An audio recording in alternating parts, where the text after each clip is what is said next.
আসসালামু আলাইকুম। সবাই কেমন আছেন? আশা রাখছি ভালো আছেন। আলহামদুলিল্লাহ আমরা অনেক ভালো আছি। আজকে একটু মলা মাছ রান্না করেছি, সেই রেসিপিটা আজ শেয়ার করব। আমি প্রথমে ফ্রিজ থেকে মলা মাছগুলো বের করে রেখেছিলাম। তারপর দেখুন একটু একটু করে উপরে তুলে আর নিচে থেকে মলা মাছগুলো নিচ্ছি, কারণ একত্রে নিলে আর অনেকক্ষণ পানিতে রাখলে নরম হয়ে যাবে, তার জন্য ভালো করে ধুয়ে এবার কড়াইতে নিয়ে নিয়েছি। এদিকে মাছের মধ্যে পেঁয়াজ বিভিন্ন রকমের জিনিস দিব। আর দেখি আপনাদের ভাইয়া মাছ নিয়ে আসছে, ও তাই এই এটা মাছগুলোকে চিংড়ি আগে আমি মাছ। Polythene wow! থেকে ছাড়িয়ে এই নিচ্ছি। চিংড়ি মাছ আমার খুবই ছাড়িয়ে এক সাইডে পছন্দের রেখে দিয়ে চিংড়ি। এবার আমি আগে ওই মাছটাকে প্রসেসিং করে নিব।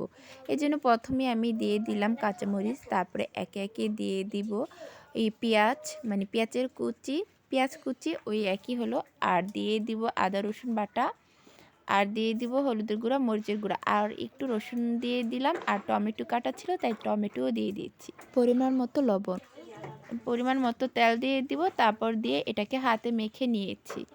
হাতে মেখে নিয়ে আমি এদিকে মাংস রান্না করছিলাম, আর মাংসটাকে রাইস কুকারে রান্না করেছিলাম। আর এখন চুলায় বসিয়ে দিব আমি মাছটাকে দেখুন প্রায় হয়ে গিয়েছে। তারপরে আমি দিয়ে দিব পরিমাণ মতো ধনিয়া পাতা। আর এদিকে আমার রান্না শেষ প্রায়।